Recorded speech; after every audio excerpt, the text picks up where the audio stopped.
Hello everyone. आज हम centrifuge के बारे में डिस्कस करेंगे। इसके पहले प्रीवियस हमने जो टॉपिक था सेल फ्रैक्शनेशन या भी जो सेल ऑर्गेनल्स होते हैं कैसे उनको सेपरेट कर सकते हैं या अलग से हम उन्हें कैसे टेक्निक्स के थ्रू कुछ टूल्स के थ्रू कैसे बाहर निकाल करके उनकी बायोकेमिकल स्टडी कर सकते हैं उस पर था। आज हम उन्हीं से रिलेटेड जो सेंट्रीफ्यूज जो एक टूल है जो एक एपरेटस है उसका यूज़ हम करते हैं तो उसके बारे में हम डिस्कस करेंगे। ये सिनॉप्सिस है जो इसका कंटेंट है। इतने टाइप की जो थिंग्स हैं हमें इस टॉपिक में डिस्कस करना है। तो सबसे पहली बात हम करते हैं सेंट्रीफ्यूज की, यानी एक जो ये मशीन है जो एक एपरेटस है किस तरह से ये वर्क करता है। तो अगर आप स्क्रीन पर देखेंगे तो ये आपको बता रहा है कि इस इक्विपमेंट का यूज़ हम जो भी सेल ऑर्गेनल्स हैं या जो भी कुछ भी केमिकल्स हैं उनको सेपरेट करने के लिए करते हैं, या उनका जो सब फ्रैक्शनेशन है या जो सब सेलुलर मटेरियल्स हैं उनको सेपरेट कराने के लिए करते हैं बायोकेमिकल केमिस्ट्री की लैब में इसका यूज़।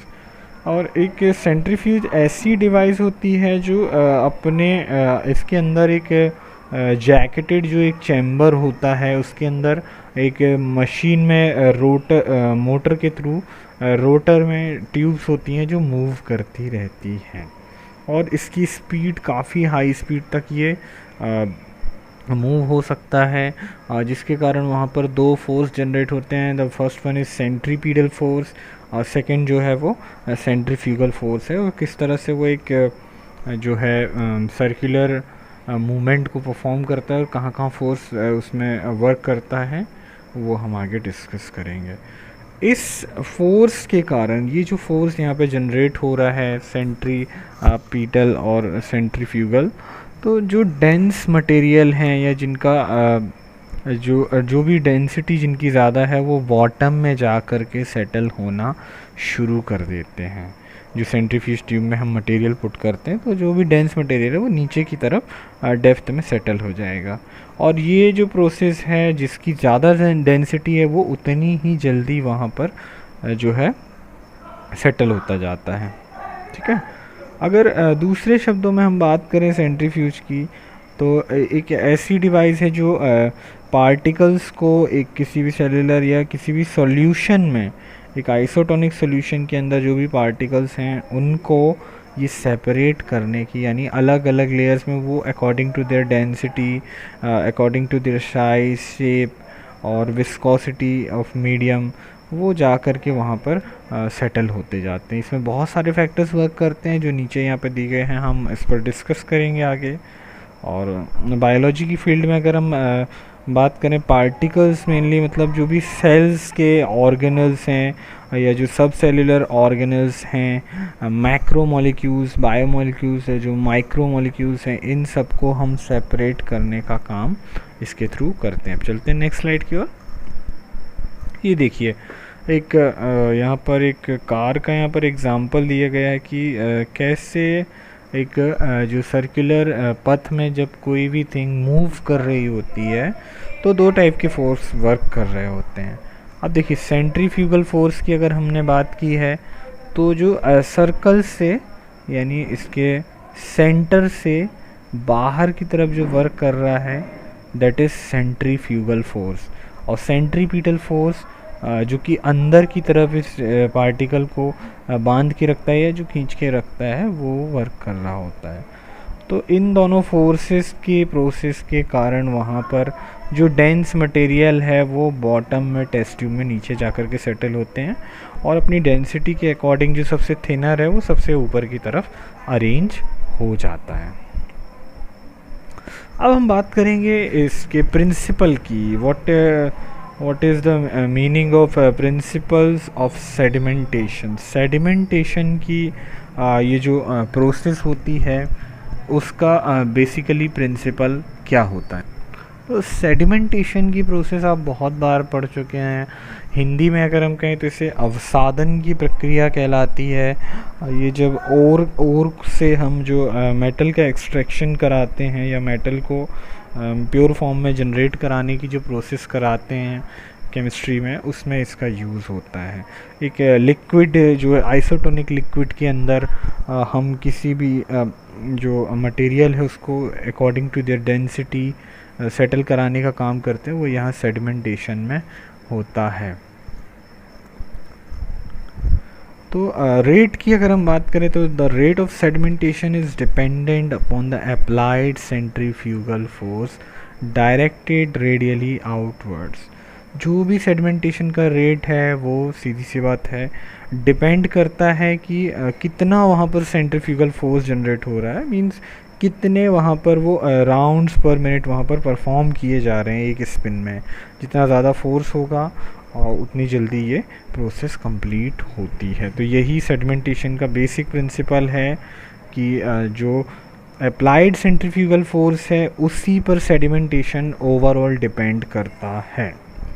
अब यहाँ पर एक नीचे न्यू टर्म है, that is relative centrifugal force means RCF। अब इस टर्म को डिफ़ाइन करने के लिए यहाँ पर इन्होंने बताया है, देखिए कि एक्चुअली में होता क्या है। When an object moves in a circle at a steady angular velocity, it experiences a force that is F directed outwards. ये बाहर की तरफ एक फोर्स को फील करते हैं जब भी कोई एक जो ऑब्जेक्ट है एक सर्कल में मूव करता है, तो उस पर एक टाइप का एंगुलर वेलोसिटी के कारण, मतलब एक सेम वेलोसिटी से जब मूव कर रहा होता है तब वहाँ पर जो है एक फोर्स उस पर जनरेट हो जाता है। इस फोर्स को F is determined by the square of the angular velocity of the rotor. इस फोर्स को डायरेक्टली डिटरमाइन करने के लिए हम उससे ओमेगा, जो स्मॉल ओमेगा है, उससे इसे रिप्रेजेंट करते हैं और इसे हम ओमेगा के स्क्वायर के फॉर्म में वहाँ पर रिप्रेजेंट किया जाता है। तो ये थिंग आप याद रखेंगे। और मतलब ओमेगा मींस इन रेडियंस पर सेकंड, मतलब कितने जो रेडियंस है वहाँ पर वो पर सेकंड में मूव करा रहा है उस एंगुलर जो एरिया है, जो सर्कुलर एरिया है वहाँ पर।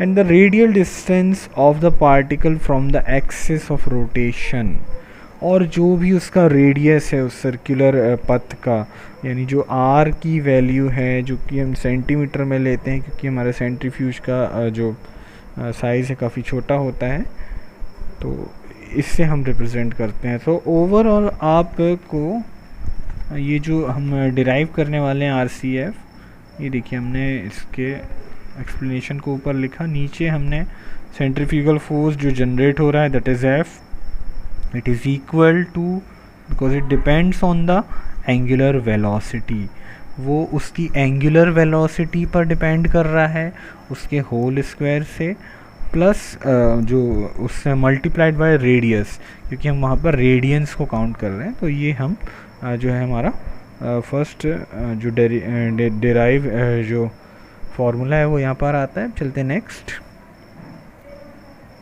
ये देखो, इसकी हमने बात की थी किस तरह से जो रिएक्टिव सेंट्रीफ्यूगल फोर्स है या रिलेटिव सेंट्रीफ्यूगल फोर्स है, एक जो एक सेकेंड, ये एक सर्कुलर पथ है, यानी एक वृत्ताकार मार्ग में जब कोई भी ऑब्जेक्ट यानी कोई भी वस्तु जब एक वृत्ताकार मार्ग पर गति कर रही होती है तो उस मतलब जो गति कर रही होती है, कौन सी गति कर रही होती है, omega, that is angular velocity. जो कोणीय उसका विस्थापन है वो जो है ओमेगा से हम यहाँ पर रिप्रेजेंट करते हैं। जब कोई गति कर रहा हो तो उस पर एक फोर्स जनरेट होता है, centrifugal force, that is represent by F। तो ये F की जो वैल्यू है, यहाँ पर F की वैल्यू को हम इस ये जो R है, यहाँ पर कैपिटल R दिया है, हालांकि हम इसे स्मॉल r से मेंशन करेंगे। तो ये R और इस जो एंगुलर वेलोसिटी के स्क्वायर पर डिपेंड करता है। ओवरऑल हमने यही यहाँ पर डिस्कस किया हुआ है। अब चलते हैं आगे हम। The common way of expressing rotor speed is in terms of revolution पर मिनट। यानी सबसे जो कॉमन वे है किसी भी एक रोटर की स्पीड को रिप्रेजेंट करने के लिए, उसे हम रेवोल्यूशन पर मिनट या जिसे हम डिनोट करने के लिए दो टाइप के मेथड से यूज़ करते हैं, जिसे हम कॉमनली आरपीएम कहते हैं। ये रहा, ठीक है। यानी कितने रोटर के टर्न्स वो 1 मिनट के अंदर में ले रहा है, उसको हम इसे आरपीएम से रिप्रेजेंट करते हैं। Since one revolution of the rotor is equal to 2 pi radians, its angular velocity can be expressed. हमने लास्टली हमने जो एफ से रिलेटिविटी को निकाला था, अब हम इससे जो ओमेगा की वैल्यू के बारे में यहाँ पर डिस्कशन करेंगे, क्योंकि यहाँ पर उन्होंने फिनोमेना बता दिया है कि रेवोल्यूशन रोटर का अगर इक्वली वहाँ पर मूव हो रहा है, इक्वली वहाँ पर मूव कर रहा है, तो इस तरह से इस ओमेगा की वैल्यू जो है 2 पाई रेवोल्यूशन पर मिनट अपॉन 60 हो जाएगी। 60 means 60 seconds, 60 is for 60 seconds means 1 minute, उसको हम सेकेंड्स में यहाँ पर रिप्रेजेंट करते हैं।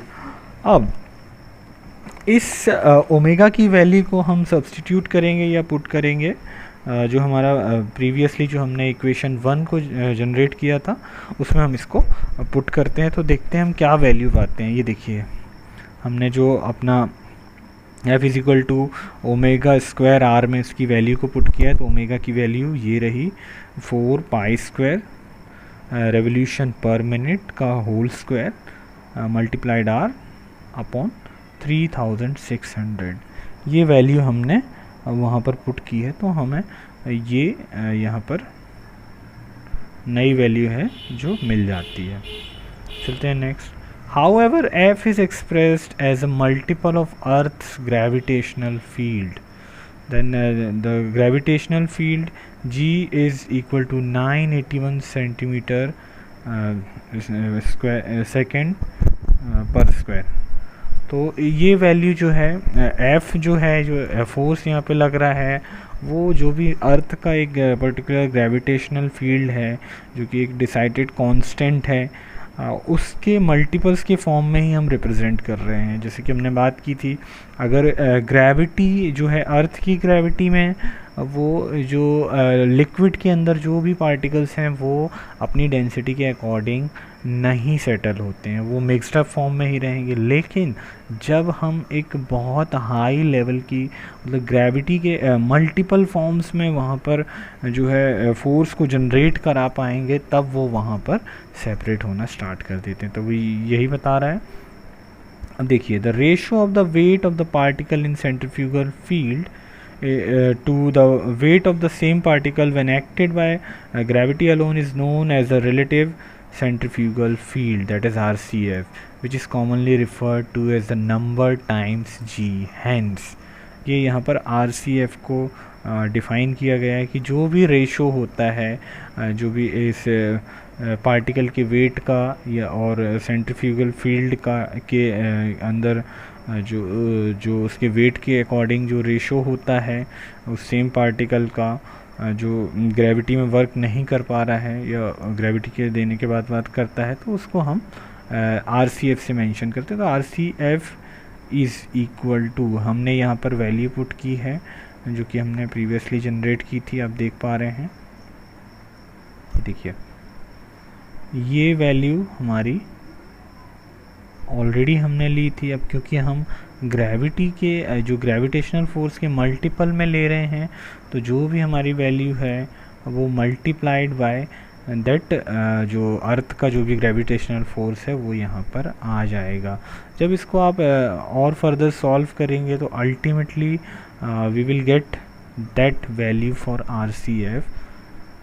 तो इस तरह से हम इस पर्टिकुलर फार्मूला को डिराइव कर पाएंगे जो कि RCF की वैल्यू है। RCF मतलब रिलेटिव सेंट्रीफ्यूगल जो भी फील्ड वहाँ पर जनरेट हुई है। From the above relationship it is clear that RCF depends upon the RPM and the radius of rotation, क्योंकि अब जो भी है वो रेवोल्यूशन पर मिनट्स को रिप्रेजेंट कर रहा है, साथ ही साथ वहाँ पर मल्टीप्लाइड रेडियस है और वहाँ पर लगने वाले फोर्स की भी बात की है। तो ये दो फैक्टर्स पर जो RCF है वो डिपेंड करती है। If R is a constant for a given rotor, then variations in RPM alone determine the variation in RCF. As we know that अगर किसी भी एक मशीनरी का हमने सर्कल एक बार डिसाइड कर लिया है, फॉर एग्जांपल हमने यहाँ पर एक सेंट्रीफ्यूज का लिया है, तो दैट ये सर्कल डिसाइडेड है, ये R की वैल्यू भी डिसाइडेड है, तो ये जनरली कांस्टेंट ही होती है। ऐसी कंडीशन में इस R यानी ये जो इसकी त्रिज्या है, रेडियस है, इसके कांस्टेंट होने की कंडीशन में जो भी है ये जो डिपेंडेंसी हो जाती है RCF की, टोटल सिर्फ और सिर्फ RPM पर होती है, यानी रेवोल्यूशन पर मिनट या रोटेशन पर मिनट्स, कितने रोटेशन वहाँ पर मशीन के थ्रू किए जा रहे हैं उस पर डिपेंड करती है। चलते हैं नेक्स्ट स्लाइड की ओर। अब यहाँ पर सेडिमेंटेशन रेट के बारे में हम डिस्कस करेंगे। In the centrifugation process the particles will sediment progressively with the time towards the bottom of the sample tube. To simplify mathematical terminology, we assume all biological materials to be spherical particles. अगर किसी भी centrification की प्रक्रिया की हम बात करें तो जो भी पार्टिकल्स हैं वहाँ पर उनका जो सेडिमेंटेशन है या जो अवसादन है या जो सेपरेशन वहाँ पर हो रहा है वो टाइम के अकॉर्डिंग या जो RPM के अकॉर्डिंग बॉटम में सबसे डेंस वाले मटेरियल पर स्टार्ट होता है। यानी ये सेडिमेंटेशन रेट के बारे में बात करें किस तरह होगा, तो हमें पता है कि जो सबसे ज़्यादा डेंस है वो सबसे पहले डेप्थ में जो है टेस्ट ट्यूब में जा कर के सेटल होगा। तो अगर इस बायोलॉजिकल फिनोमेना को हम मैथमेटिकली रिप्रेजेंट करना चाहते हैं तो हमें कुछ यहाँ पर जो टर्म्स हैं उनको समझना बहुत ज़्यादा इम्पॉर्टेंट है। तो सबसे पहले हम बात करते हैं कि क्या क्या है। तो अगर सेडिमेंटेशन रेट को अगर आपको जो है उसकी वैल्यू को जानना है तो सबसे पहले आपको क्या क्या पता होना चाहिए। जो भी सेडिमेंटेशन रेट है जो भी गिवन पार्टिकल का है वो कुछ फैक्टर्स पे डिपेंड करता है। कौन कौन से फैक्टर हैं वो मैं बता रहा हूँ। सबसे पहले आप नोट कर लेंगे, the first one is density of the particle, मतलब उस पार्टिकल की डेंसिटी क्या है। इसको हम रो पी से यहाँ पर रिप्रेजेंट किया गया है, रो पी से। और सेकंड जो फैक्टर है that is radius of particle. उस पार्टिकल को क्योंकि हमने एक स्फेरिकल शेप का एज्यूम किया है, क्योंकि जो भी बायोलॉजिकल पार्टिकल्स हैं ये 3 डायमेंशनल जो है एक बॉल के शेप का हमने वहाँ पर एज्यूम किया है, तो उसके रेडियस पे जो जिसे हम RP से रिप्रेजेंट कर रहे हैं। सेकेंड जो थर्ड जो आता है that is density of the medium, whatever solution we are taking, जो भी सोल्यूशन हमने लिया है उसकी डेंसिटी क्या है उस पर भी ये डिपेंड करता है, जिसे हम रो m से रिप्रेजेंट करते हैं। एंड द विस्कोसिटी, अब जो विस्कोसिटी है of the suspending medium, whatever medium we have taken, जो भी सॉल्यूशन हमने लिया है उसके विस्कोसिटी पर भी ये डिपेंड करती है। तो ये चारों के चारों फैक्टर्स किस पर जो है सेडिमेंटेशन रेट को डिसाइड करने का वहाँ पर काम करते हैं। तो इसे मैथमेटिकली कैसे हम एक्सप्रेस कर सकते हैं आगे देखते हैं। सो सी वी गॉट दैट इक्वेशन, ये इक्वेशन हमें यहाँ पर मिली है, आप देख पा रहे हैं ये मैथमेटिकल एक्सप्रेशन है सेडिमेंटेशन के रेट का। v क्योंकि हमें rate of sedimentation he count करनी है, मीन्स हमें उसके बारे में यहाँ पर डिस्कस कर रहे हैं। Rate of sedimentation that is equal to 2/9 because the shape of all the particle is sphere, यानी एक गोले के समान के हैं वो। तो ये फॉर्मूला यहाँ पर पुट करते हैं। g for the gravitational field, g है ये gravitational field that is constant, and 2.9 safe factor constant for a spherical particle. ये जो है एक स्फेरिकल पार्टिकल के लिए एक शेप फैक्टर है और जो भी वैल्यूज़ हैं इसके अलावा आपको ऑलरेडी पता है, radius of particle that is density of particle minus density of medium upon viscosity of that medium. तो ये थिंग्स आपको यहाँ पर रिमेंबर रखनी है, मतलब याद रखनी है कि इस तरह से ये डिपेंड करता है और इस तरह से हम डिराइव करते हैं किसी भी सेडिमेंटेशन के रेट को। चलते हैं हम next. From the above equation, it is clear that the sedimentation rate of a given particle is proportional to its size. As we already know that जो उसके शेप का फैक्टर है हमने यहाँ पे मेंशन किया, तो उसके साइज़ पर इसकी डिपेंडेंसी बहुत ज़्यादा होती है। इसके अलावा the difference in density between the particle and the medium to the applied centrifugal fees. अब जो कि एक मीडियम और उसके पार्टिकल की डेंसिटी है वो भी यहाँ पर इन्वॉल्व हो रही है, क्योंकि इसको एक्सप्लेन कर रहा है। नेक्स्ट आता है इसके बाद, जो sedimentation rate become zero when the density of the particle and the medium are equal. अगर जो पार्टिकल है, जो सॉल्यूट है और जो सॉल्वेंट है, अगर दोनों का वेट जो है इक्वल हो जाता है तो वहाँ पर सेडिमेंटेशन होना बिल्कुल पॉसिबल है, क्योंकि दोनों का वेट एक सा है, दोनों का शेप साइज सेम है, तो उनको सेपरेट करा पाना बहुत हैवी टास्क होगा और सेडिमेंटेशन वहाँ पर ज़ीरो हो जाएगा, यानी जो सेपरेशन है वो वहाँ पर नहीं देखने को मिलेगा। अब इसके अलावा क्या है, अब सेडिमेंटेशन के मतलब जो सेडिमेंटेशन का रेट है वो किस किस फैक्टर से, मतलब किस तरह से इंक्रीज़ या डिक्रीज़ होता है, उसके बारे में ये इन्होंने बताया हुआ है कि ज़ीरो कब होगा, जब दोनों की डेंसिटी इक्वल हो जाएगी। इंक्रीजेस, अब किस मोमेंट पे ये इंक्रीज़ करता है, when the force field increases and decreases when the viscosity of medium increases. यानी फोर्स फील्ड को अगर हम बहुत ज़्यादा स्पीड में वहाँ जनरेट कर पा रहे हैं तो सेडिमेंटेशन की रेट ऑब्वियसली जल्दी से हो जाता है। अगर बहुत ज़्यादा आरपीएम है वहाँ पर तो वो जल्दी से सेपरेट हो जाएगा, सेडिमेंटेशन हो जाएगा। इसके अलावा अगर विस्कोसिटी, मीडियम अगर ज़्यादा विस्कस है, जिसका जो गाढ़ापन है, श्यानता है वो ज़्यादा है, तो सेपरेशन होना थोड़ा सा हैवी टास्क होगा। अल्टीमेटली जो सेडिमेंटेशन रेट है वो अपने आप डिक्रीज हो जाएगी, कम हो जाएगी। However since the equation involves the square of the particle radius, it is apparent that the size of the particle has the greatest influence upon its sedimentation rate. इन सब फैक्टर्स के अलावा उसका जो रेडियस है, उस स्क्वायर जो particle का रेडियस है वो ज़्यादा डिपेंड कर रहा है, मतलब ज़्यादा डिपेंडेंसी को शो कर रहा है, तो उसका साइज़ बहुत ज़्यादा मैटर करता है। मतलब जितना बड़ा वो साइज़ होगा उसका जो रेडियस है वो उतना इंक्रीज़ होता जाएगा और सेडिमेंटेशन रेट को वो ऑब्वियस सी बात है डाउन करता जाएगा। कुछ अदर फैक्टर्स की अगर हम बात करें जो सेडिमेंटेशन के रेट को इफ़ेक्ट कर सकते हैं, that is first one is characteristics of the centrifuge. मतलब किस टाइप का आप सेंट्रीफ्यूज यूज़ कर रहे हैं, वर्किंग स्टैंडर्ड क्या है उसका, और कितनी एक्यूरेट अमाउंट में आप अल्टीमेटली जो है उसको सेडिमेंट कराने की बात कर रहे हैं। ऑब्वियसली बात है कि बहुत, जैसे कि हम बात करते हैं प्रेपरेटिव सेंट्रीफ्यूगेशन, अल्ट्रा सेंट्रीफ्यूज है जो एक जनरल यूज़ किया जाने वाला, जबकि एक एनालिटिकल सेंट्रीफ्यूगेशन है जो कि हम रिसर्च लेवल में यूज़ करते हैं। तो इस तरह से हो सकता है। सेकंड जो है concentration of the suspension.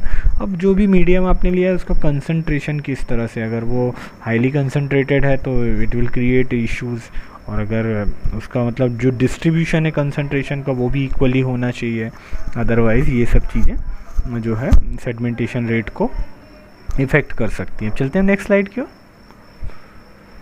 Okay, then अब we will discuss about the sedimentation coefficient, यानी जो स्वैदवर्ग, जो साइंटिस्ट हमने पहले ही डिस्कस किया था कि सेल्फ फ्रैक्शनेशन की प्रोसेस सबसे पहले जो रशियन साइंटिस्ट हैं दैट इज़ जो स्वैदवर्ग, उन्होंने इसको परफॉर्म किया था सबसे पहले जो मशीनरी, जो एपरेटस थे उनके बनने के बाद। तो उनको उनके नाम पर इस कोएफिशिएंट की वैल्यू को हम स्वैदवर्ग यूनिट या जो सेडिमेंटेशन कोएफिशिएंट या एस वैल्यू, इस तरह से इसको हम जानते हैं। तो अब ये वैल्यू होती क्या है? द सेडिमेंटेशन रेट और velocity of a particle can be expressed in terms of its sedimentation rate per unit of centrifugal field। किसी भी सेडिमेंटेशन की रेट या उसकी वेलोसिटी है जो पार्टिकल की, उसको एक्सप्रेस करने के लिए हमें उसके सेडिमेंटेशन पर यूनिट उस पर्टिकुलर सेंट्रीफ्यूगल फील्ड में पता होना ज़रूरी होता है, और ये डिसाइडेड थिंग होती है। अगर एक बार आपने ये जो है गेन कर ली, तो आपको इजीली सिर्फ जो है उस पर्टिकुलर वैल्यू के अमाउंट का आरपीएम या जो आरसीएफ है उसको जनरेट करानी होती है, और आपको पर्टिकुलर जो ऑर्गेनल, जो फोकस्ड ऑर्गेनल है वो हम गेन कर लेते हैं। ये हमने पहले भी डिस्कस किया हुआ है, ये सब चीज़ें डिसाइडेड होती हैं। और एक पूरा का पूरा चार्ट है कि जो हमने डिफरेंशियल जो सेंट्रिफिकेशन में देखा था, जो प्रीवियसली आपको याद हो तो, कि किस तरह से हमने डिफरेंट टाइप के जो सेल ऑर्गेनल्स हैं डिफरेंट टाइम और डिफरेंट जो आरपीएम, जो वहाँ पर आरपीएम था उस पर हमने, या आरसीएफ जो देने पर हमने गेन किया था।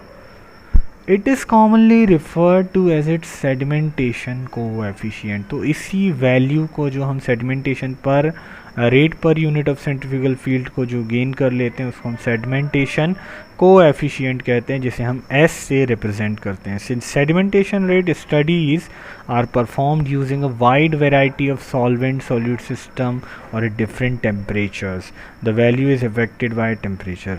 लेकिन अगर यहाँ पर ये वैल्यू हम डिसाइड भी कर लें तो ये और भी बहुत सारे फैक्टर्स पर डिपेंडेंसी को शो करती है। फॉर एग्जांपल टेम्परेचर, अगर सॉल्यूशन, विस्कोसिटी एंड डेंसिटी, ये फैक्टर्स वहाँ पर वर्क करेंगे और इफ़ेक्ट कर सकते हैं। कितना भी हम डिसाइडेड वहाँ पर एक कोएफिशिएंट ले लें, टेम्परेचर, सॉल्यूशन, विस्कोसिटी, डेंसिटी, ये सब वहाँ पर वर्क कर रहे होते हैं। दैट्स वाई अगर कोई भी एक्सपेरिमेंट हम करते हैं तो हम उसे ट्रिपलेट में परफॉर्म करना प्रेफर करते हैं। हम उसे 3 बार परफॉर्म कराते हैं, और देन उसके जो भी जो मीन है उस मीन वैल्यू को हम अपना जो है मेन वैल्यू के फॉर्म में ले लेते हैं, ठीक है। तो क्योंकि वहाँ पे बहुत सारे फैक्टर्स वर्क कर रहे होते हैं, therefore these values are corrected to the sedimentation constant theoretically obtainable in water at 20 degree Celsius.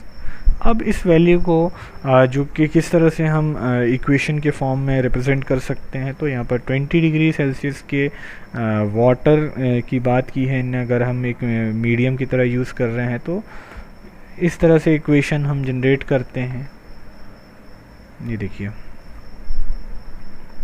S means the स्वेदवर्ग unit और S value, and the 20 for 20 degree Celsius, W stands for the water. ये यहाँ पर दिया हुआ the standard sedimentation coefficient, क्योंकि हमें 20 degree Celsius पर water की एस वैल्यू को जो है गेन करने के लिए ये फार्मूला हम पुट करते हैं। तो ये देखिए, S O B S the experimentally measured sedimentation coefficient, जो भी हमने ऑब्ज़र्व करके, यानी जो एक्सपेरिमेंट में हमने एस वैल्यू को जो हमें मिली है वो यहाँ पर हम पुट करते हैं। देन ये फार्मूला है आगे की तरफ, और इसकी वैल्यू को हम यहाँ पर पुट करते हैं। और क्या क्या कि यहाँ पर है, ये देखिए जो है न्यू टी अपॉन जो न्यू 20 है, that is the relative viscosity of water at temperature T compared with that of the 20 degree Celsius. एक हमने स्टैंडर्ड ले लिया कि 20 डिग्री सेल्सियस में इस तरह से होता है, वो वैल्यू हमने यहाँ पुट की है। और 20 डिग्री जो 20 डिग्री के अलावा जो हमने वहाँ पर इस पर्टिकुलर टेम्परेचर में ये जो वैल्यू को गेन किया है, तो वो यहाँ पर हम डिनोट करते हैं। इसके अलावा the relative viscosity of the solvent to that of the water, ये जो न्यू अपॉन न्यू 20 है, ये जो सॉल्वेंट हमने यूज़ कर रहे हैं एज़ कम्पेयर टू वाटर, उनके बीच में रिलेटिविटी को यहाँ पर डिनोट कर रहा है। Rho 20 W that is the density of water at 20 degree Celsius, rho T the density of the solvent at temperature T, जो भी पर्टिकुलर टेम्परेचर उस टाइम पे था उसके। अब बार भी की अगर हम बात करें, that is the partial specific volume of the solute. जो भी सॉल्यूट है हम यूज़ कर रहे हैं उसका पार्शियल स्पेसिफिक वॉल्यूम को हम बार वी से वहाँ पर जो है पुट कर देते हैं, और इस तरह से इस इक्वेशन के थ्रू हम वहाँ पर अपनी जो एस वैल्यू है या जो स्वेदवर्ग यूनिट है एट द पर्टिकुलरली जो 20 डिग्री सेल्सियस के वाटर में हम गेन कर पाते हैं। तो इस तरह से ये कम करता है। The basic unit of sedimentation coefficient is 1 into 10 to power minus 13 second. This is also termed as 1 Swedwark unit. जो भी कोएफिशिएंट की हम वैल्यू यहाँ पर हमें मिलती है that is equal to 1 into 10 to power minus 13 second, जिसको हम स्वेदवर्ग यूनिट या एस वैल्यू कहते हैं। In recognition of the T Svedberg pioneering work, क्योंकि मैं ऑलरेडी बता चुका हूँ कि स्वेदवर्ग ही वो व्यक्ति थे जिन्होंने सबसे पहले सेंट्रीफ्यूज का यूज़ किया, तो उनके वर्क के लिए उनको एक सम्मान देने के लिए ये इसे हम एस वैल्यू के नाम से जानते हैं। Generally the larger the molecule और particle the larger is its Svedberg unit. जितना लार्ज मॉलिक्यूल का साइज़ होगा उतने ही बड़े अमाउंट का हमें एस वैल्यू या बड़े अमाउंट का कोएफिशिएंट वहाँ पर उसको हमें प्रोवाइड कराना होगा उसके सेपरेशन के लिए। यहाँ पर कुछ एग्जांपल दिए हैं कि अगर वायरसेस की बात करें तो उनकी जो है 40 to 1000 एस वैल्यू होती है। लाइसोसोम की बात करें तो अब जो है 40,000 समथिंग तक जा सकती है। माइटोकॉन्ड्रिया की और अधिक हो सकती है, और इस तरह से जितना लार्ज जो हमारा पार्टिकल हम ले रहे हैं उसके हिसाब से हम इस एस वैल्यू को पुट करते हैं। अब हम बात करेंगे टाइप्स ऑफ सेंट्रीफ्यूजेस के। इसके पहले हमने इंट्रोडक्टरी पार्ट के बारे में डिस्कस किया कि सेंट्रीफ्यूज क्या होता है, कौन से उसके प्रिंसिपल्स होते हैं, कौन कौन से जो फैक्टर्स हैं उस पर डिपेंड कर रहे होते हैं, उसके जो मेजरिंग स्टैंडर्ड्स हैं वो क्या होते हैं, ये सब हमने डिस्कस किया। अब हम डिस्कस करेंगे कितने टाइप के सेंट्रीफ्यूजेस जनरली होते हैं। तो चार मेजर कैटेगरी में हम सेंट्रीफ्यूजेस को डिवाइड करते हैं। सबसे पहले जो कैटेगरी में आता है that is small bench centrifuges. Hope आप में से बहुत सारे लोग ये ऑलरेडी यूज़ कर चुके हैं, अभी थोड़ी देर बाद आप देखेंगे कि ये आप ऑलरेडी काफ़ी बार यूज़ कर चुके हैं।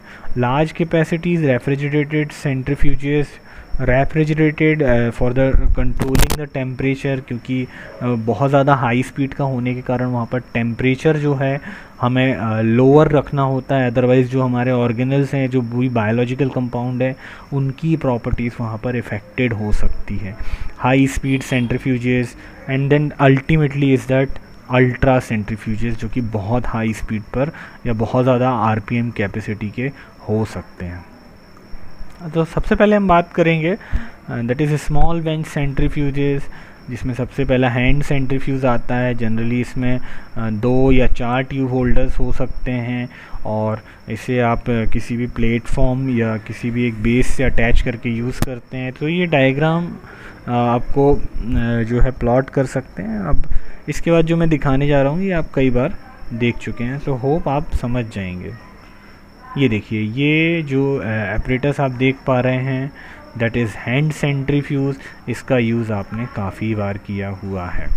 तो ये बहुत बेसिक टाइप का होता है, टेबल पर हम इजीली सेटल कर देते हैं। ये देखिए, टेबल से हमने इसको अटैच कर दिया है, और देन इस हैंडल से हम इसको रोटेट करा करके जो अपना सेंट्रीफ्यूगेशन है वो करा लेते हैं।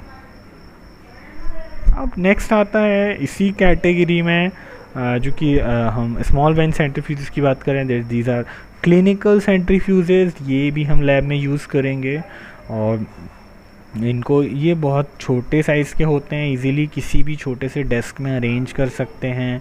और इनका जनरली जो है आरबीसीज़ को या जो प्लाज्मा सेपरेशन है, ईस्ट सेल को, अगर किसी भी कोई भी जो आप एक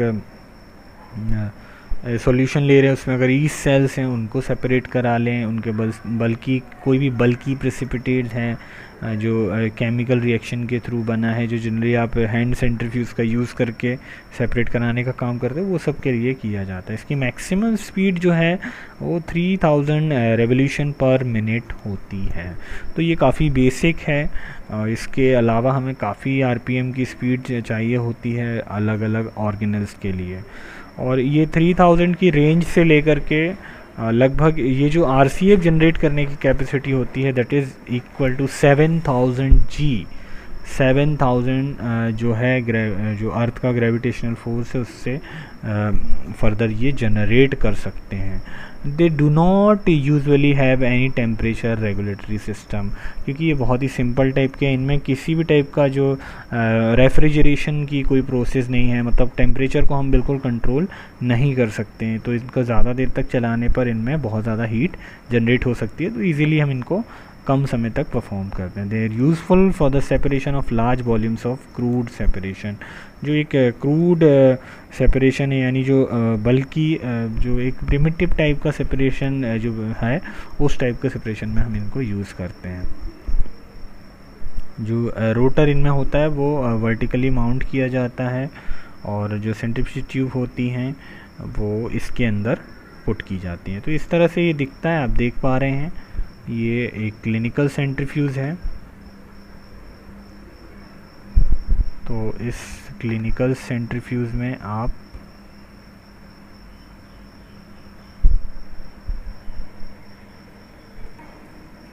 तो इस तरह से ये जो क्लिनिकल सेंट्रीफ्यूज है अपीयर होता है। इसमें देखिए ये एक टेबल पे इजीली अरेंज हम कर सकते हैं, और इसको एक लिड के थ्रू हमें कवर करना होता है। ये ऑटोमेटिक होती है, अगर आप लिड कवर नहीं करेंगे तो ये जो मशीनरी है वो वर्क नहीं की जाएगी। और इस तरह से ये जो इसका रोटर है, देखिए काफ़ी छोटे छोटे टेस्ट ट्यूब्स की प्लेसेस इसने दी है, और काफ़ी सारे यहाँ पे चैम्बर्स हैं, टेस्ट ट्यूब होल्डर्स हैं। इन रोटर में हम टेस्ट ट्यूब्स को पुट कर देते हैं, छोटे वाले जो हमारा सैंपल है उसको पुट करते हैं। साथ ही ये ऑटोमेटिक होता है, तो ये एक LCD डिस्प्ले हमें प्रोवाइड कराते हैं, जिससे हम जो कंट्रोलर्स हैं वो भी यहाँ पर प्रेजेंट होते हैं कि स्पीड को एडजस्ट कैसे करना है। इसको हम यहाँ पर ये लॉक है, ये एक बार लॉक हो जाता है तो ओपनिंग के लिए हमें स्विच का यूज़ करना होता है। और काफ़ी सारे इसके जो टाइम का एडजस्टमेंट है, कितने टाइम तक हमें उसको जो है अपने मटेरियल को वहाँ पर रखना है। तो ये सब चीज़ें होती हैं इसमें। चलते हैं नेक्स्ट। अब हम सेकंड कैटेगरी में आते हैं। तो इसमें लार्ज कैपेसिटी रेफ्रिजरेटेड सेंट्रीफ्यूजेस आते हैं, यानी जो बहुत ही लार्ज कैपेसिटी के होते हैं। अगर इनकी स्पीड की हम बात करें तो इसकी रेंज लगभग 6000 से या उससे अधिक होती है, या मतलब 6000 के समथिंग हो सकती है। और ये लगभग 6500 जो ग्रेविटेशनल फोर्स है, जो RCF है, उस फोर्स को जनरेट कराने के लिए कैपेबल होते हैं। और अगर इनमें टेम्परेचर कंट्रोल की बात करें हम, या थर्मो रेगुलेशन की अगर हम बात करें यहाँ पर, तो उसके लिए हम रेफ्रिजरेटर चैम्बर यहाँ पर एडिशनल होता है। ज़रूरी नहीं है कि ये हर किसी में प्रेजेंट हो, कुछ ये एक एडिशनल थिंग है। अगर आप चाहते हैं कि उसमें जो है रेफ्रिजरेशन की प्रोसेस हो, यानी जो टेम्परेचर है कंट्रोल रहे, तो अब आप ले सकते हैं उस वैरायटी में। इनका जो यूज़ है लार्ज अमाउंट में, जो हम हमारे जो मटेरियल हैं उनको सेपरेट कराने के लिए हम करते हैं। कई इनके जो टेस्ट ट्यूब का साइज़ होता है काफ़ी ब्रॉड होता है, लार्ज साइज़ के इनमें टेस्ट ट्यूब होते हैं। और इसमें जो है बहुत सारे जो एरिथ्रोसाइड्स या जो किसी भी केमिकल के बल्कि जो प्रेसिपिटेट्स हैं उनको सेपरेट करने, ईस्ट सेल, न्यूक्लियाई, क्लोरोप्लास्ट जो हम सेपरेट करते हैं, यानी जो लीव से क्लोरोप्लास्ट को हम गेन करने के लिए इनका यूज़ करते हैं लेबोरेटरी में। तो ये इस तरह से दिखता है जनरली, लेबोरेटरी में हम इसका ही यूज़ करते हैं। तो देखिए इसमें क्या क्या होता है। ये इसके इनसाइड का पोर्शन तो इसमें नहीं दिया है, पर बाहर से मैं आपको बता दे रहा हूँ कि यहाँ पर ये देखिए, ये वर्टिकली जो ये मोटर है वो सिचुएटेड होती है, इसके अंदर रोटर होता है। और ये देखिए आइस की फैसिलिटी है, क्योंकि हमने बोला था इसमें टेम्परेचर रेगुलेशन की प्रोसेस हो सकती है। इसके अलावा यहाँ पर जो है हमारा रोटर का हेड होगा, टेस्ट ट्यूब्स को पुट कर पाएंगे। देन हम इसको कवर से ढक देते हैं और ये ऑब्जर्वेशन एक विंडो होती है कि हमारा केमिकल जो है किस तरह से मूव कर रहा है या नहीं, उसके लिए एक विंडो यहाँ पर होती है और ये इसका कंट्रोल पैनल होता है। और क्योंकि हमने बात की एडिशनली ये एक टेम्परेचर की फैसिलिटी देता है, तो टेम्परेचर भी हम यहाँ पर देख सकते हैं कि कितना टेम्परेचर हमें उसको देना है और परफॉर्म कराना है। ठीक है, तो अब चलते हैं नेक्स्ट। अब थर्ड कैटेगरी की अगर हम बात करें तो इसमें हाई स्पीड जो रेफ्रिजरेटेड सेंट्रीफ्यूजेस होते हैं उनकी हम बात करते हैं। हाई स्पीड यहाँ पर है तो बहुत ज़्यादा टेम्परेचर वहाँ पर जनरेट होगा, क्योंकि ऑब्वियसली बात है वहाँ पर आरपीएम्स जो स्पिनिंग की टाइमिंग है बहुत ज़्यादा हो रही है, तो काफ़ी हाई स्पीड से ये जनरेट वहाँ पर कर पाते हैं। इसकी मैक्सिमम जो रोटर स्पीड है यानी कि आरपीएम है दैट इज़ 25,000 रेवोल्यूशन पर मिनट।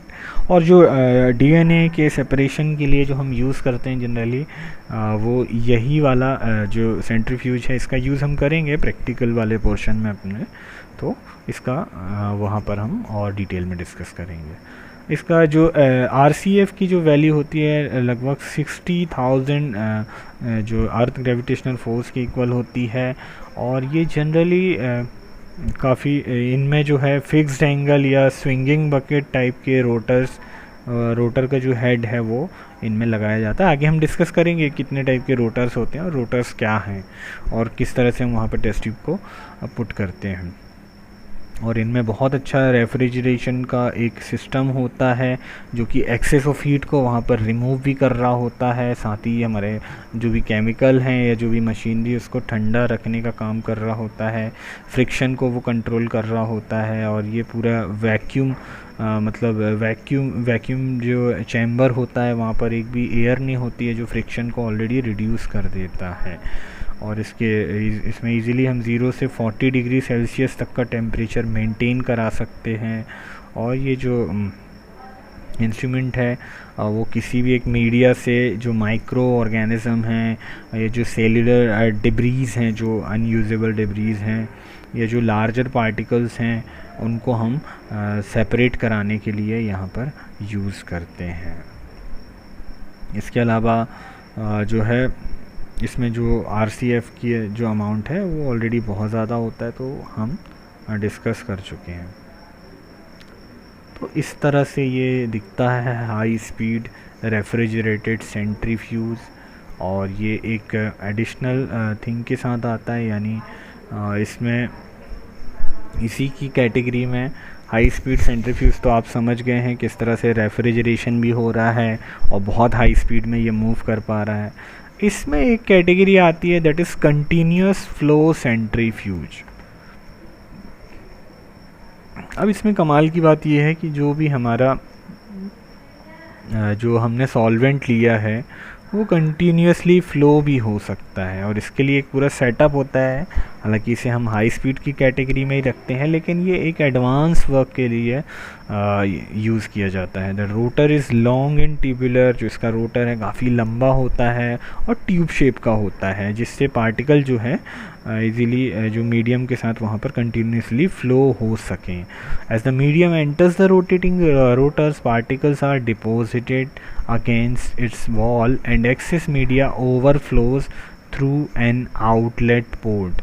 इसमें एक आउटलेट पोर्ट भी होता है जिससे एक्सेस जो मीडिया है वो बाहर की तरफ निकाल दिया जाता है। The major application of this type of centrifuge is in the harvesting of bacteria और yeast cells from large volumes of culture medium. जो भी कल्चर मीडिया से हम बहुत लार्ज अमाउंट में ईस्ट सेल या बैक्टीरिया सेल को जो है सेपरेट करवाने के लिए इसका यूज़ करते हैं। जनरली आपको पता है जो होम फर्मेंटेशन यानी जो फर्मेंटेशन की प्रोसेस के लिए मार्केट में ईस्ट सेल्स जो हैं पैकेटेड्स में अवेलेबल होती हैं, वो ये सब इन्हीं प्रोसेस के थ्रू जो है सेपरेट की जा सकती है। तो इस तरह से इसका सेटअप होता है। अब मैं आपको बता दूं ये एक लॉन्ग ट्यूब के अंदर होता है। अब देखिए हमें अपने जो केमिकल को है वो इस रिज़र्वायर जो है यहाँ पर हम पुट करते हैं एक रिज़र्वायर में, और वो इस ट्यूब से आगे के थ्रू इस पंप से वहाँ पर इसको फोर्स मिलता है जिसके कारण वो आगे बढ़ता है, और ये ट्यूबिंग कनेक्टर होता है, ये इस फोर्स को या प्रेशर को यहाँ पर डिनोट करता है कि किस अमाउंट में यहाँ पर हमारा मीडिया आगे जा रहा है।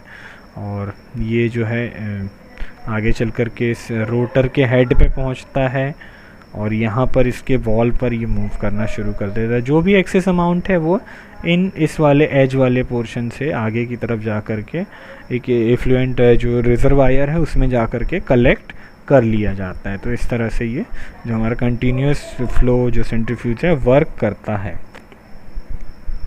अब हम आ जाते हैं हमारी सबसे last category, that is ultra centrifuges. Ultra centrifuges यानी बहुत हाई कैपेसिटी के जो है सेंट्रीफ्यूज हैं, दैट्स वाई इन्हें अल्ट्रा कहते हैं। ये काफ़ी हाई लेवल का जो आरपीएम है या आरसीएफ को जनरेट करने के लिए कैपेबल होते हैं।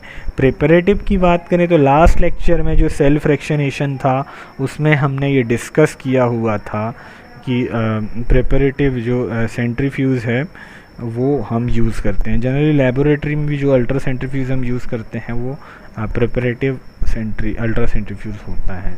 अगर इसकी स्पीड की बात करें तो इसके जो रोटर का आरपीएम है लगभग 80,000 रेवोल्यूशन पर मिनट तक हो सकता है, और अभी बाकी के जितने भी सारे हमने सेंट्रीफ्यूजेस देखे उसके कंपैरिजन में ये बहुत ज़्यादा अमाउंट होता है। आरसीएफ की अगर हम बात करें तो लगभग 60,000 जो है ग्रेविटेशनल फोर्स के इक्वल ये जनरेट करा लेता है। इसका रोटर चैम्बर क्योंकि बहुत हाई स्पीडेड है हमेशा रेफ्रिजरेटेड होना चाहिए, सील्ड होना चाहिए, वैक्यूम होना चाहिए, ताकि वहाँ पर जो भी फैक्टर्स हैं एक्सेस वो इनको जो है फ्रिक्शनल रेजिस्टेंस वहाँ पर एक इन्वायरमेंट को मेंटेन कर सकें और कोई भी इफेक्ट ना हो और एक्सपेरिमेंट हमारा इजीली हो जाए। The temperature monitoring system is more sophisticated than in simpler instrument. Temperature यहाँ पर बहुत ज़्यादा मायने रखता है, और इसलिए हम इसे कूलिंग सेंट्रीफ्यूज भी कहते हैं, ताकि इसको हम बहुत इजीली कूल कर सकें। और इसके अलावा आईआर जो टेम्परेचर सेंसर्स जो इसमें यूज़ किए जाते हैं, क्योंकि इसमें हम बहुत पर्टिकुलर जो टेम्परेचर को मेंटेन रखने का काम इसमें हम कर सकते हैं। तो इस तरह से इसके अलावा अगर इसमें ओवर स्पीडिंग के लिए भी एक कंट्रोलिंग सिस्टम होता है कि कहीं बहुत ज़्यादा स्पीडिंग ना हो जाए और जो भी हम हमारा जो रिक्वायर्ड जो मटेरियल है वो डिस्ट्रॉय ना हो जाए इस एक्सपेरिमेंट के दौरान। तो इसके लिए यहाँ पर बहुत सिक्योरिटी के लेवल पर इसमें काफ़ी सारी थिंग्स वर्क कर रही होती हैं। इसके अलावा वाइब्रेशन इसमें काफ़ी ज़्यादा होता है। अगर आपने जो टेस्ट ट्यूब को इम्बैलेंसली यानी मतलब एक उसको हमें बैलेंस बना करके हेड में पुट करना होता है, एक दूसरे के सामने एक एक टेस्ट ट्यूब रखनी होती है। अगर ये नहीं करते हैं आप तो बहुत ज़्यादा दिक्कत हो सकती है। तो इसका काफ़ी सारे जो हमें सेफ्टी प्रिकॉशन से यूज़ करने होते हैं। और इनके सेफ्टी की अगर हम बात करें तो ये बहुत ज़्यादा हैवीली चैम्बर्ड एक जो इनका जो जैकेटेड जो एरिया होता है यानी जो चैम्बर होता है बहुत ज़्यादा हैवी मटेरियल से बना होता है। कभी अगर हो सकता है अगर कुछ प्रॉब्लम आ गई इस मशीन में, इशू आ गया तो किसी को इससे कोई नुकसान ना हो, यानी जो रोटर है अगर उसमें कुछ डैमेज हो गया है तो वो किसी को नुकसान ना पहुंचा पाए, इस हिसाब से ये बनाकर रखा होता है। तो इस तरह से ये दिखता है। ये हमने देखा था ऑलरेडी लास्ट जो सेल्फ फ्रैक्शनेशन वाला टॉपिक था। ये देखिए इसमें जो हैवीली आर्मर्ड चैम्बर है और यहाँ पर सेडिमेंटेशन का जो मटेरियल है ये इसका रोटर है जो नीचे की तरफ वर्टिकल मोटर से सपोर्टेड है। पूरे एरिया को पर्टिकुलरली वैक्यूम किया जाता है और इस तरह से ये एक जो है अपीयर होता है। अब एयर फ्यूज़ यानी जो एयर के थ्रू मूव करने एक ये भी सेंट्रीफ्यूज होता है और ये इसी कैटेगरी के अंदर आता है, यानी जो प्रिपरेटिव सेंट्रीफ्यूज के अंदर की कैटेगरी के अंदर आता है। और इसमें जो है इसके रोटर का डायमीटर काफ़ी बड़ा होता है और इसमें काफ़ी सारे ट्यूब्स को हम पुट कर सकते हैं, जो कि बिल्कुल एक फ्रिक्शन फ्री कुशन मतलब एयर इसके अंदर होती है, जो कि इसमें बहुत ज़्यादा बेनिफिशियल हो सकती है। इस सेंट्रीफ्यूज में हम इवैक्यूएशन यानी जो वैक्यूम है उसको यूज़ नहीं कर रहे होते हैं, यानी हवा जो है इस चैम्बर से बाहर ना निकाल करके हम उसमें कंट्रोलिंग का काम करते हैं। उसको कंट्रोल करने से ये जो एयर है इसके अंदर मूव करने वाले इन्वायरमेंट को फ्रिक्शन फ्री बनाती है। वो एज अ क्वेश्चन वहाँ पर वर्क कर रही होती है, ताकि कोई भी डैमेज ना हो सके जो भी हमारे वहाँ पर मटेरियल है। और लगभग ये 1 लाख रेवोल्यूशन पर मिनट तक ये मूव कर सकती है, इसकी मैक्सिमम स्पीड है। और 1,60,000 जो इसका ग्रेविटेशनल यानी जो RCF है वो जनरेट हम करा सकते हैं। और क्लिनिकल रिसर्च या जो भी बायोकेमिकल रिसर्च लेवल में इसका बहुत ज़्यादा यूज़ किया जाता है। पोस्ट ग्रेजुएट लेवल पर इस मशीनरी का जो है यूज़ किया जाता है। इसका पूरा डिटेल आप यूज़ कर सकते हैं इसको। इसके अलावा इसका जो है यूज़ है वो generally lipoprotein fractionation lipoprotein fraction from plasma and deproteinization of physiological fluids for amino acid analysis। जो भी प्रोटीनाइज जो फ्लूइड्स होते हैं उनको रप्चर कराने के लिए, ताकि इजीली हम उनके अमीनो एसिड्स को वहाँ पर गेन कर ले और अमीनो एसिड की हम स्टडी कर सकें, उसमें इसका यूज़ किया जाता है। तो ओवरऑल ये ज़्यादातर रिसर्च लेवल में इसका यूज़ किया जाता है। तो इस तरह से ये एयर फ्यूज़ दिखता है। और ये टेबल टॉप भी हम इसको रख सकते हैं। और इसमें जो स्पीड का लेवल है आप ऑब्वियसली देख चुके हैं कितना ज़्यादा तक हो सकता है। और सेकंड जो कैटेगरी आती है अल्ट्रा सेंट्रीफ्यूज के अंदर, that is analytical ultra centrifuge. ये 6 लाख से और अबव जो है ग्रेविटेशनल फोर्स तक को जनरेट कर देता है। इसकी RPM जो कैपेसिटी है वो सबसे ज़्यादा होती है ओवरऑल जितने भी हमने जो सेंट्रीफ्यूजेस हैं उनकी स्टडी की है। इसके अलावा जो टेम्परेचर कंट्रोल है वो बहुत कम टाइम में ये और बहुत एक्यूरेटली ये कंट्रोल कर सकता है। और एनालिटिकली इसका नाम ही है, तो ये बहुत हाई लेवल की जो रिसर्च है उनमें एनालिटिकल अल्ट्रा सेंट्रीफ्यूज का ही यूज़ किया जाता है, क्योंकि ये सेफ्टी मेजर्स और एक्यूरेसी हर मामले में नंबर 1 है। ठीक है, तो इसमें भी जो है इवैक्यूएशन की प्रोसेस होती है, यानी एयर को एंटर नहीं कराते हैं, चैम्बर जो है उसको कूल रखते हैं और जो भी मोटर है उसको इजीली मूव होने में हेल्प करता है। इसके अलावा इसका जो डायग्राम है वो आपको मैं एक्सप्लेन कर देता हूँ। कंटेंट तो आप यहाँ पर आपको मिल ही जाएगा। तो मेन इसका जो है वर्किंग है, देखिए इस तरह से ये होता है। ये हमारा जो रोटर है, यहाँ पर हम अपने जो सॉल्यूशन है उसको इस रोटर में पुट करने वाले हैं। अब इस रोटर की अगर हम बात करें तो इसमें ऊपर की तरफ 2 टाइप के सेल होते हैं। ये जो है that is counterpoise cell, ये काउंटर पॉइस सेल है। जबकि दूसरा जहाँ से लाइट होकर के जाएगी, इस लाइट का क्या यूज़ है अभी बताएंगे, दैट इज़ एनालिटिकल सेल। तो केमिकल को हम अपने इन्हीं सेल्स में पुट करते हैं।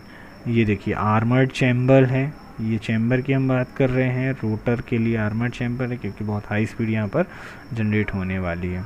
इसके अलावा एक इसमें लाइट एमिटिंग लैंप होता है जो एज अ लाइट सोर्स वहाँ पर वर्क कर रहा होता है, जहाँ से निकल कर के लाइट एक स्लिट के थ्रू और यहाँ पर लाइट के फ़िल्टर होते हैं कि किस टाइप की लाइट हमें अंदर जो है एंटर करानी है, आगे की तरफ जाती है। और ये जो लाइट है ये एक कॉलिमेटिंग लेंस के थ्रू जो है अंदर की तरफ चैम्बर के अंदर पेनिट्रेट होती है और एनालिटिकल सेल से होती हुई जो है यहाँ पर चैम्बर की दूसरी तरफ जो कि कंडेंसिंग लेंस है, जो भी हमारी लाइट है वो कंडेंस फॉर्म में होकर के एक मिरर के थ्रू जो है एक डायफ्राम दैट इज़ स्क्लेरेन डायफ्राम में पड़ती है।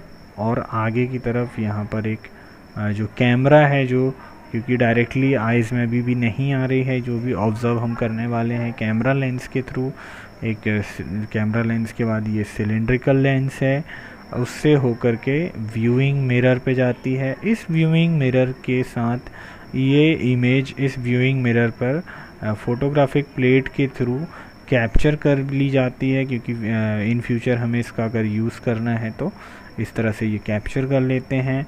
और कैप्चर ना करना चाहें तो डायरेक्टली हम इसे आईपीस जो यानी यहाँ से इसको हम ऑब्ज़र्व कर सकते हैं। तो इस तरह से ये पूरी की पूरी प्रोसेस यहाँ पर वर्क कर रही हो रही है। साथ ही हमने जो बात की, वैक्यूम तो है ही, कूलिंग तो करना ही पड़ेगा।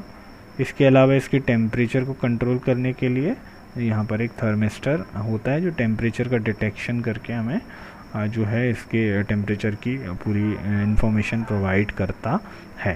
तो इस तरह से ये एनालिटिकल अल्ट्रा सेंट्रीफ्यूज होता है, जो कि एक ऑप्टिकल सिस्टम में वर्क करता है। और इसका अगर यूज़ की हम बात करें तो बहुत ज़्यादा हाई रिसर्च लेवल में इसका यूज़ होता है।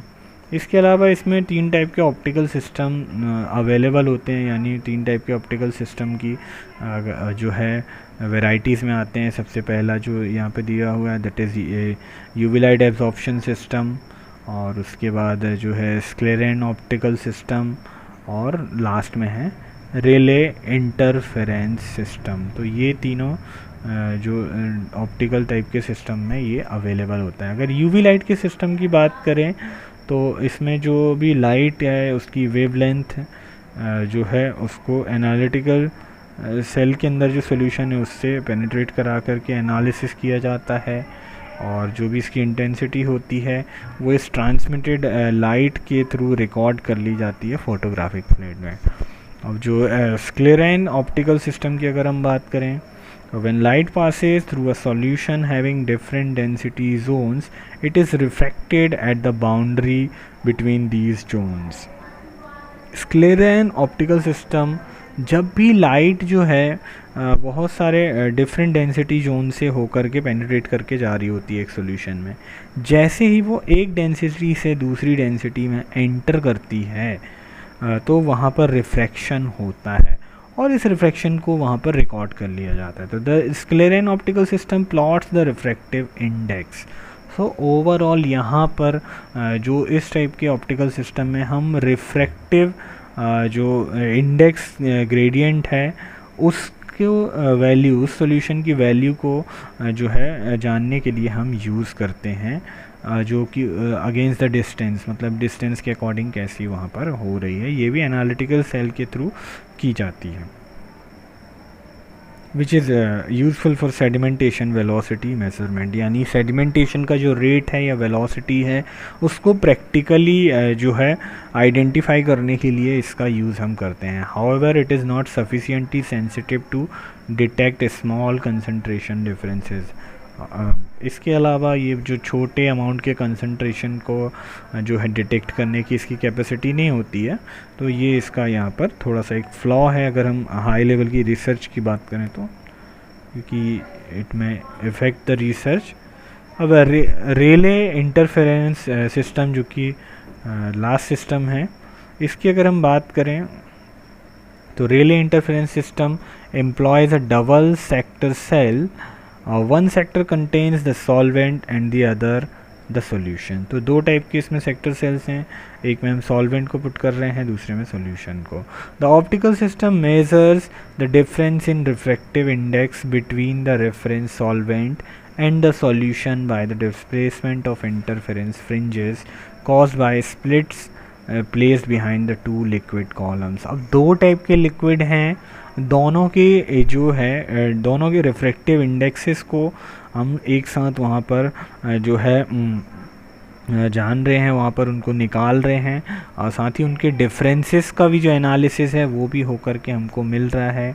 और इसके जो इंटरफेरेंस या जो फ्रिंजेस बन रही हैं या जो स्प्लिटिंग हो रही है उसके कारण यहाँ पर हम उसको इजीली एनालाइज कर पा रहे हैं। तो जब सॉल्वेंट और सॉल्यूशन दोनों के बीच का जो एनालिसिस है उसको करने के लिए हम इसका यूज़ करते हैं। Since the position of the fringes is determined by the solute concentration, it is possible to measure the concentration of the solute at any point along the cell. एक बार हम जो इन फ्रिंजेस के कारण जो सॉल्यूट का कंसंट्रेशन है वो हमें वहाँ पर उसकी वैल्यू मिलती जाती है। तो इसकी बहुत ज़्यादा पॉसिबिलिटीज़ होती हैं कि हम उसके कंसंट्रेशन को एक बहुत ज़्यादा डीप लेवल में जा कर के जान सकते हैं, क्योंकि हमने प्रीवियसली बात की थी जो कि हमारा स्क्लेरेन है वो इतना केपेबल नहीं है कि बहुत ज़्यादा छोटे से लेवल के कंसंट्रेशन की हमें जानकारी दे सके, लेकिन जो रेले इंटरफेरेंस सिस्टम है वो हमें इसकी जानकारी दे सकता है। अब एप्लीकेशंस की अगर हम बात करें तो सिर्फ एनालिटिकल सेंट्रीफ्यूज के एप्लीकेशन की हम बात करें तो इसका यूज़ कहाँ कहाँ होता है। सबसे पहले to determine relative molecular mass of macromolecules such as proteins and DNA, मतलब किस तरह का जो उनका मॉलिक्यूलर मास है, जो मैक्रोमॉलिक्यूल्स हैं यानी जो बहुत ज़्यादा जैसे डीएनए है, प्रोटीन्स हैं, तो रिसर्च लेवल में इनके बीच के हम रिलेटिविटी को यहाँ पे गेन कर सकते हैं। Second one is the two investigate the purity of DNA preparations, viruses and proteins. आपने जो भी सेपरेशन कराया है, जो भी अपने प्योरीफाइड डीएनए हैं, जो वायरसेस हैं, प्रोटीन्स हैं, इनका जो डिटर्मिनेशन है यानी कितने एक्यूरेट लेवल पर आपने जा कर के किया हुआ है, इसको हम जो है एनालिटिकल सेंट्रीफ्यूज के थ्रू जो है इसके नॉलेज को गेन कर पाते हैं। लास्ट आता है to detect conformational changes in macromolecules such as DNA and proteins.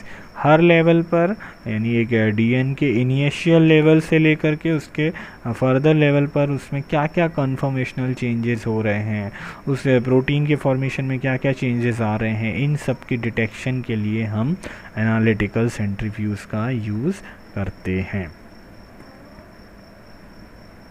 अब हम बात करते हैं रोटर्स की। तो रोटर्स में मैं ज़्यादा टाइम नहीं लूँगा। ये देखिए वर्टिकल ट्यूब रोटर्स और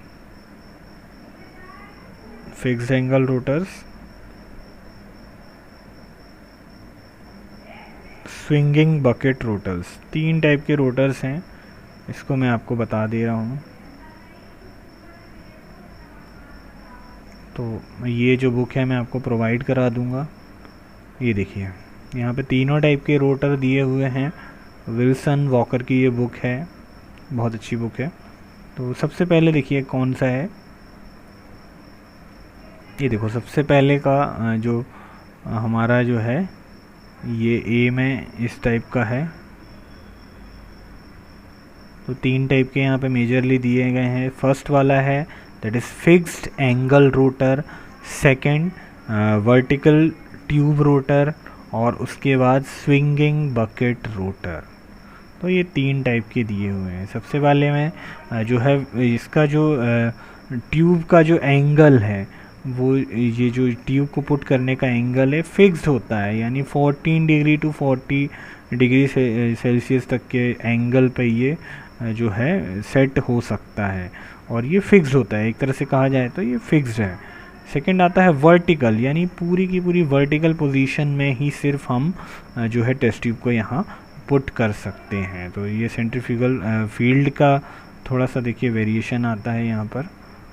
फिर थर्ड कैटेगरी में आता है ये जो हमारा स्विंगिंग बकेट। जब हम केमिकल को पुट करते हैं यानी जब रेस्टिव स्टेज में जो कि हमारी सेंट्रीफ्यूज होता है तो इसकी पोजीशन इस तरह से वर्टिकल होती है। ठीक है, ये वर्टिकल पोजीशन में होता है जब ये वर्क नहीं कर रहा होता। लेकिन जैसे जैसे ये स्पीड मतलब जैसे जैसे ये काम करना शुरू करता है, रोटेशन करना शुरू करता है, ये जो वर्टिकल ट्यूब है ये स्विंग होती है और हॉरिजेंटली शिफ्ट हो जाती है और इस तरह से यहाँ पर सेंट्रीफ्यूगल फील्ड जो है जनरेट होता है। और बहुत ज़्यादा जो हाई लेवल की स्पीड वाले जो रोटे जो सेंट्रीफ्यूज होते हैं उनमें हम इस टाइप के रोटेटर्स का यूज़ करते हैं। तो ये पीडीएफ भी मैं आपको जल्दी से प्रोवाइड करा दूंगा हमारे गूगल क्लासरूम में।